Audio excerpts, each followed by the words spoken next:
Olá, classe, tudo bem com vocês? Espero que sim, apesar da situação global. Como essa classe está no YouTube e no Facebook, eu gostaria de me apresentar. Meu nome é Henrique, eu sou professor da Escola Bíblica Dominical da Primeira Igreja Batista de Santo André e desejo a todos boas-vindas. A aula de hoje abordará o tema Livre-se da culpa. Faz parte de uma série bimestral onde se comenta sobre o fato de que as enfermidades físicas que nos acometem têm suas causas em problemas emocionais. Não é nosso propósito entrar nas definições técnicas e clínicas, tanto das doenças físicas como das somatizadoras, e sim, como escola bíblica, estudar o que a palavra de Deus oferece para esclarecer muitos pontos sobre a culpa que podem nos ajudar. O que é a culpa? Quem nunca disse, a culpa não é minha? Já vimos esse filme lá em Gênesis. Eva colocou a culpa da sua desobediência sobre a cobra. Adão culpou sua mulher e, piorando, colocou a culpa em Deus, porque foi ele quem lhe fez aquela mulher. Desnecessário dizer que agiram assim porque já haviam caído, o pecado já estava em suas vidas. Nas maldições descritas no versículo 17 do capítulo 3 de Gênesis, com certeza se encaixam também as doenças. E deu no que deu, todos conhecemos a história. A nossa tendência é justificar nossos atos, mesmo culposos, dando desculpas e, pior, tentando passar a culpa para outrem. Para se falar em culpa, precisamos ter como padrão a consciência daquele que transgride algo. Na Bíblia aparece mais de 30 vezes a expressão consciência, e em Provérbios 20, versículo 9, como está escrito: quem pode declarar, tenho a consciência limpa, estou livre de todos os meus pecados? Eu escolhi a segunda versão, que tem uma exclamação e uma interrogação, para chegar em não para as duas declarações. O interrogativo do que seria positivo cria uma conclusão negativa. Parece uma frase de uma ex-presidente, mas esse é o estilo literário onde Salomão expressou o poder do negativo retórico para ensinar a depravação do homem cujo coração, por natureza, é corrupto, com motivos impuros.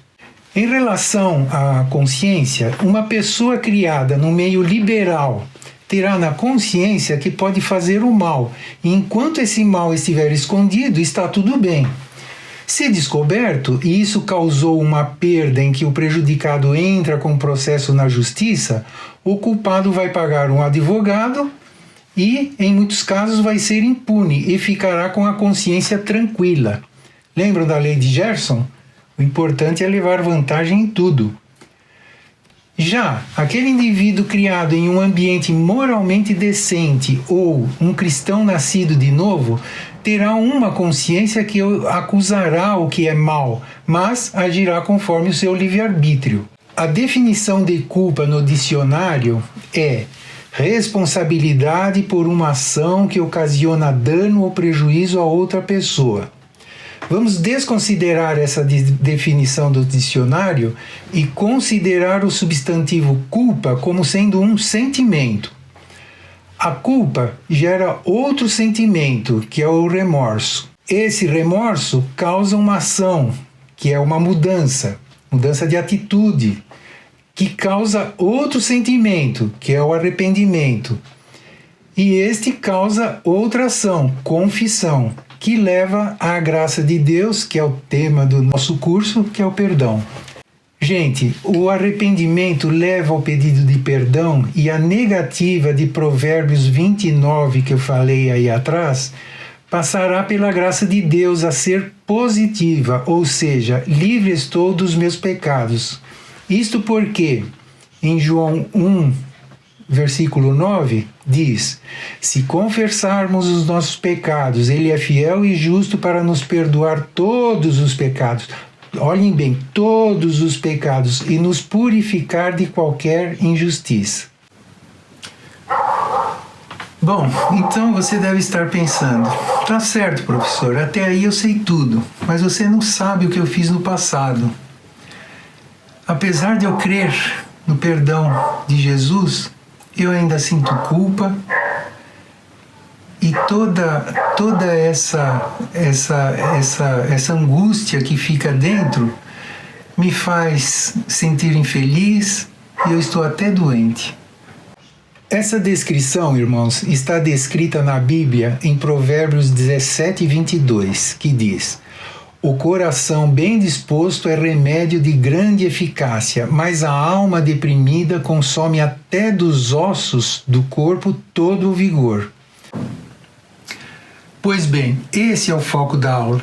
Como podemos lidar com esse sentimento de culpa pelos nossos pecados cometidos no passado? E veja bem, antes ou depois da salvação. Em 1 Coríntios, capítulo 6, versículos 10 e 11, há uma lista de pecados terríveis listados onde a palavra diz: não erreis, nem os devassos, nem os idólatras, nem os adúlteros, nem os efeminados, nem os sodomitas, nem os ladrões, nem os avarentos, nem os bêbados, nem os maldizentes, nem os roubadores herdarão o reino de Deus. E é o que alguns têm sido, mas haveis sido lavados, mas haveis sido santificados, mas haveis sido justificados em nome do Senhor Jesus e pelo Espírito do nosso Deus. Preste muita atenção no que eu vou dizer. Você poderá dizer, mas o que eu fiz não tem remédio. Eu pratiquei aborto, eu fui um pedófilo, eu matei uma pessoa, eu ainda não casei e perdi a virgindade, eu roubei por muito tempo, ou qualquer outra coisa que seja mais terrível do que tudo isso junto. Na Bíblia, a palavra de Deus tem resposta para tudo isso. O nosso tempo nesse vídeo ou no curso completo não seria suficiente para abordarmos cada caso citado, mas a Bíblia dá cobertura para cada caso. Por enquanto, creia de todo o coração no perdão integral de Jesus Cristo para todo e qualquer pecado. 1 João 2, versículos 1 e 2 diz: meus filhinhos, estas coisas vos escrevo para que não pequeis. E, se alguém pecar, temos um advogado para com o Pai, Jesus Cristo, o justo. E ele é a propiciação pelos nossos pecados, e não somente pelos nossos, mas também pelo de todo o mundo. Perdoados, nos libertamos do pecado, mas nos lembramos deles e muitas vezes não nos libertamos do sentimento de culpa. Por quê? Porque temos um inimigo chamado de acusador. Quando esses sentimentos e acusações vierem à sua mente, leia e medite no Salmo 103. É curto, afinal somos estudantes da palavra. Leia o Salmo 103 e repreenda o inimigo no nome de Jesus. Deus joga nossos pecados no fundo do mar e coloca uma placa: é proibido pescar. Talvez o sentimento de culpa ainda persista, porque talvez você, apesar de crer no perdão, não se acertou com a pessoa com quem você errou. A Bíblia fala em restituição. Isso está no Velho Testamento e no Novo Testamento tem um dos maiores exemplos disso tudo que nós falamos hoje, com aquele homem chamado Zaqueu. Estude Lucas, capítulo 19, versículos 1 a 10, e presta atenção para os versículos de 8 a 10. Ele creu, ele se arrependeu, ele teve remorso, ele restituiu. Esse é o exemplo completo de tudo que até agora foi dito.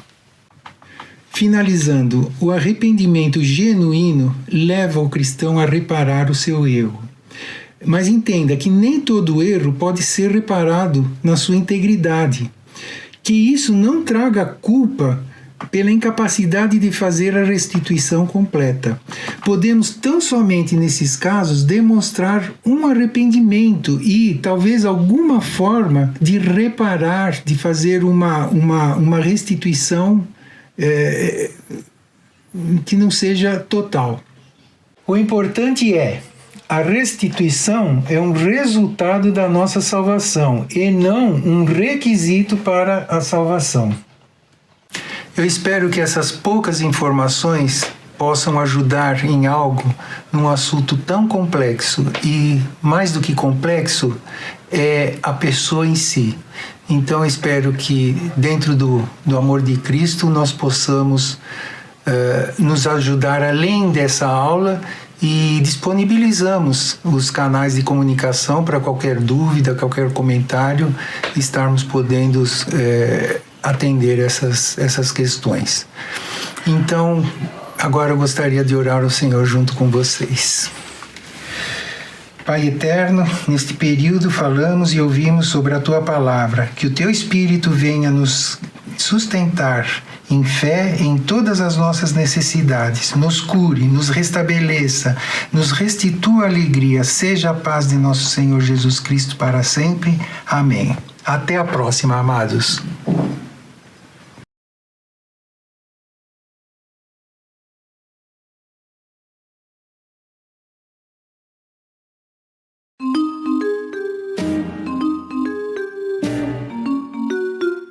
Próximo. Arquivos, por favor. Um pouco de mentira, um pouco de roubo. Tem alguns atos de bondade aqui e ali. Eu tentei viver uma vida boa. Bem, vamos ver o quanto.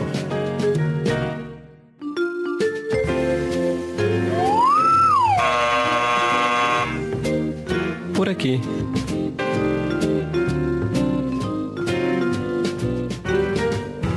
Próximo.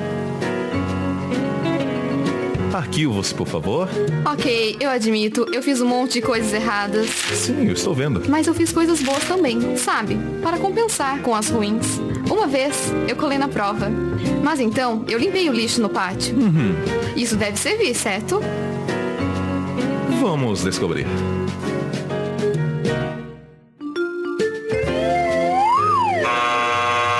Por aqui. Deveria compensar, certo? Deveria compensar. Próximo. Arquivos, por favor. Impressionante. Sim, eu dediquei toda a minha vida para fazer o mundo bem melhor. Fui voluntário na África, doei sangue todos os meses. E ajudei na Índia também. Quero dizer, gostaria de ter feito até mais. E essas assinaturas são suas? Sim, todas minhas.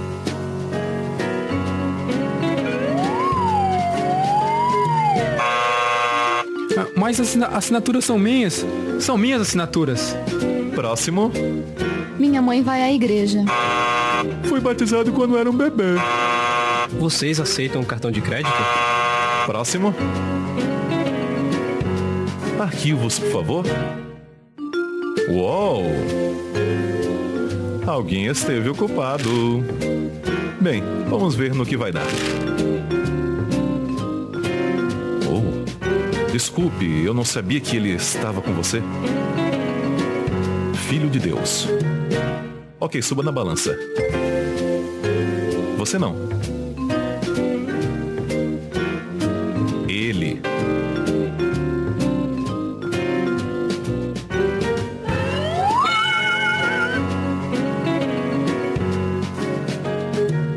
Ei, isso é totalmente injusto. Eu a minha mãe.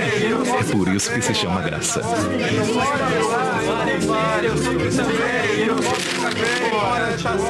Próximo.